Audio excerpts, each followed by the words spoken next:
Good afternoon, and thank you for coming today. As you are all aware, Bermudians began casting their votes today to decide on the direction that Bermuda will take in the future.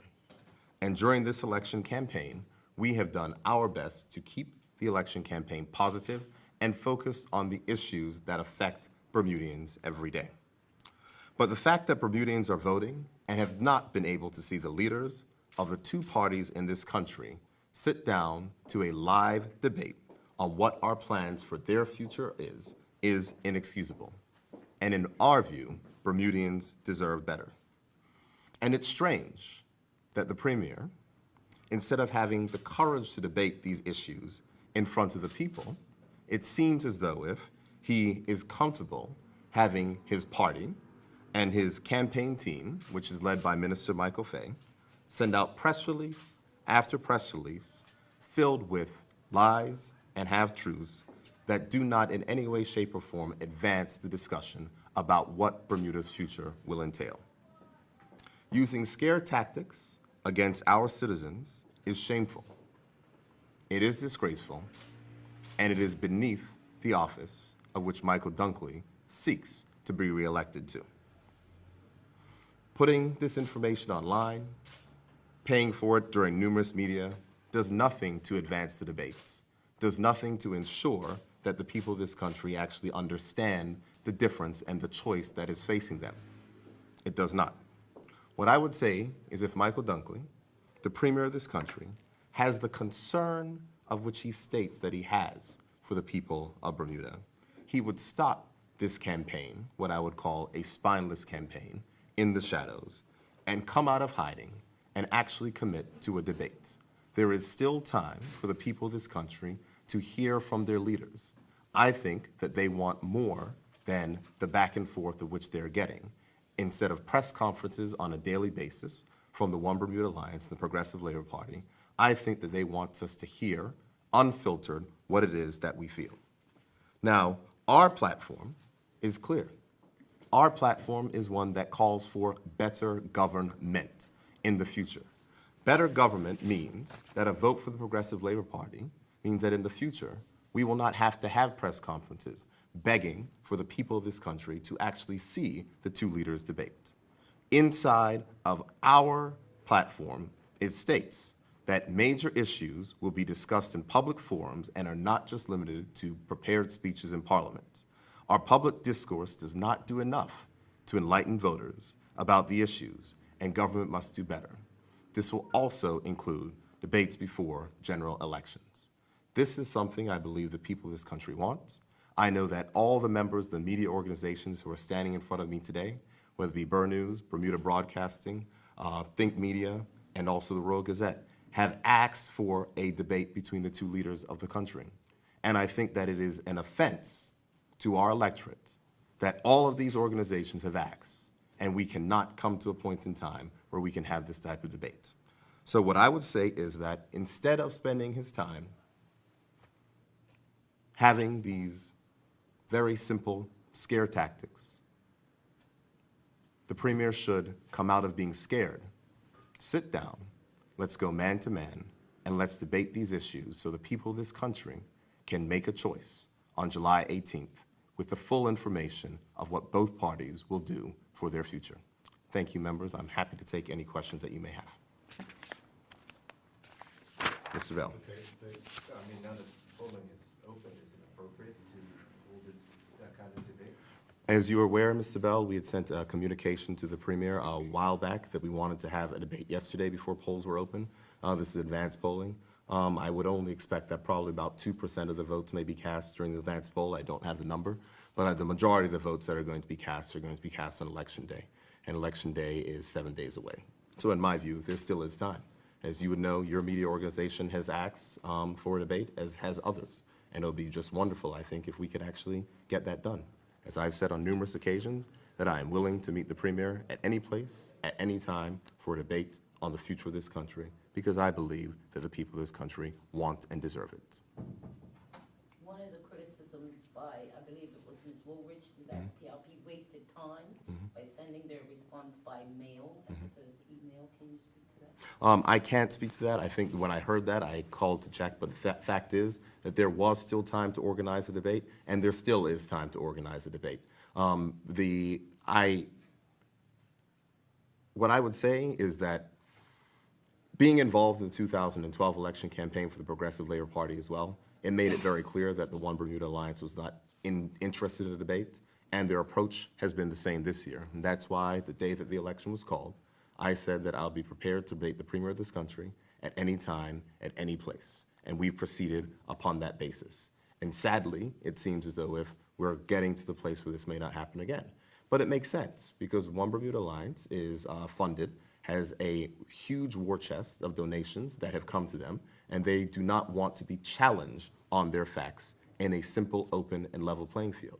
But that is why our platform contains many aspects of making government work better. And I think that in order for government to work better, citizens have to be informed. And what better way can you inform citizens by having a debate so that people can understand the issues before they go to the polls? Don't you think at this point, though, people have made up their mind? I think that many people have made up their minds, Ciola, but I also think that there are some persons who are undecided. I also think there are some persons who may be confused by the scare tactics from the One Bermuda Alliance. But from the perspective where we stand is that we don't ever believe that it's too late to debate the issues. We don't believe, whether it's the night before the election, 2, 3 nights before the election, we feel as though if there is certainly time for this to happen.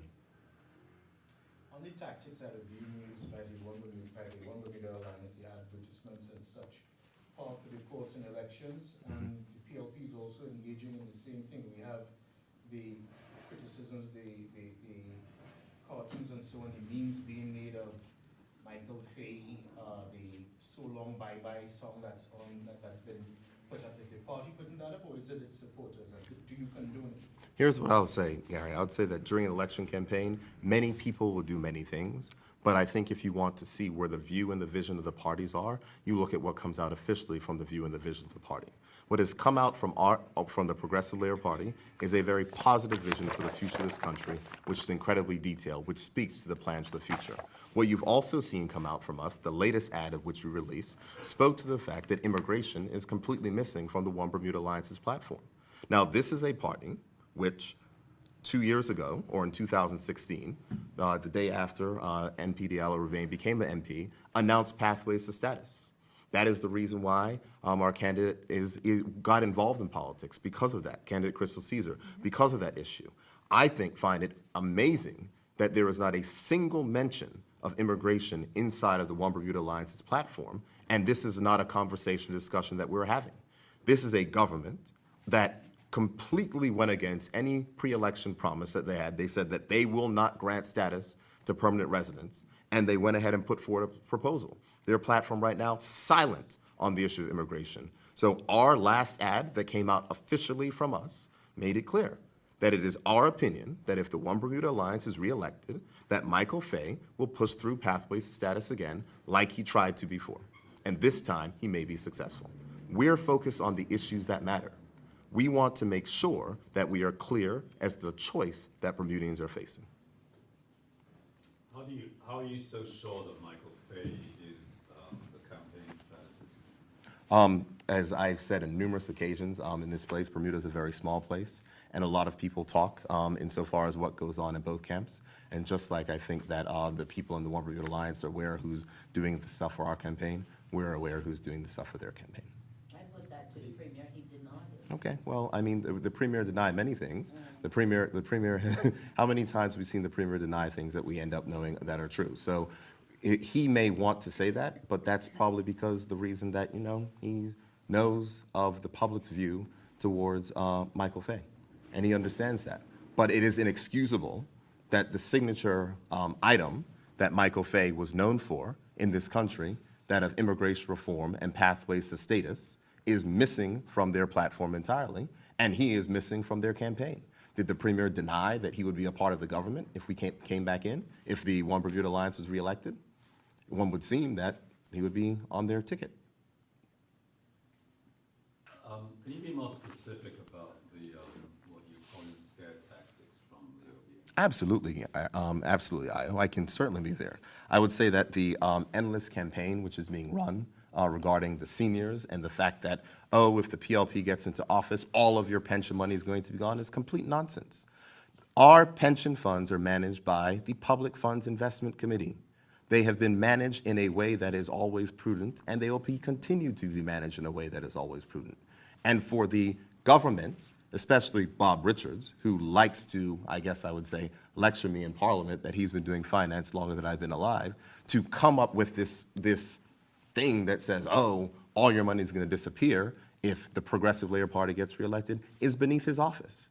This is the same Minister of Finance that is on record of fuzzying things when it comes to the airport contract, but now he has the temerity to say that, oh, if you elect the PLP, these things are going to disappear. That's nonsense. My understanding of what they're saying is that you would jeopardize it by investing in risky ventures, taking money from pensions to invest in risky ventures. I believe this morning they had a press conference to repeat that. Absolutely. And they'll have a press conference to repeat it every day. And but they're saying that one of your senators in fact raised this issue of taking small amounts of money from the pension fund to seed the Bermuda fund. This is a fact, correct? In 2014, absolutely. Okay, so why isn't it fair game for them to raise it now? Because it's been said, even if it's not in the platform today, you know, it's been said by a senator who's actually running as a candidate. I'd save them for myself. Sorry? Myself, who's the senator? Yeah, and it's been in the budget reply. Absolutely. Okay, why shouldn't it be fair game for political, in this political context? It should be fair game for political debate, that I accept. We can discuss the issues of the future of the country. But for an ad that says, if the PLP are elected, the seniors will not have a pension, that is ridiculous. And the reason why I say it is because it is not true. And it is not true from a very basic sake, that we have a public funds investment committee that invests our funds in a way that's appropriate.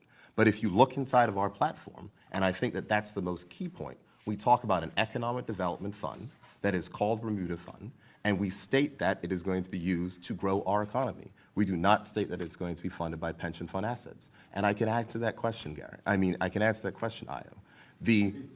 I'm sorry, I know. I'm having a time. As you would know that I've been going through a little bit of a rough time, so please forgive me for that. You know, election campaigns are the way in which they are. Thank you very much. But I think that it's important that we understand what this document represents versus what budget replies and other things are. Budget replies are written by the shadow minister of the day. This represents something that is put together by the Research and Platform Committee of our party, who take and consider all of the various items of which we have, that analyze them and put together something that will work for us. This is what's here. This is our blueprint for the future. In the media, ignore everything you said in your budget reply. You can choose to ignore them or not, Io. Here's what I will say. I'm asking you, what currency should we give that? And having listened to this defense, what currency should we? Here's what I'd say. I think that you should give it. I think that you should give it the currency of keeping in context of what a budget reply is, and that's beginning of the general economic debate inside of Parliament. But I think what you should also do is to give the currency of what our platform represents and our view towards the future. I mean, the thing is that as I said earlier today, I think that is for the senseless, as I call it, as I term it, back and forth on a minor issue as to, oh my goodness, the PLP no longer has a document from 2015 on their website because they released it with their platform that has their ideas for the future. I don't think that makes sense. Why doesn't the One Bermuda Alliance have their old things on their website? You understand what I'm saying? No, I think they were pointing out that you deleted some of that section. It's not a question of deleted IO. The platform itself has replaced what was on our website, which was Vision 2025. That's what I'm telling you.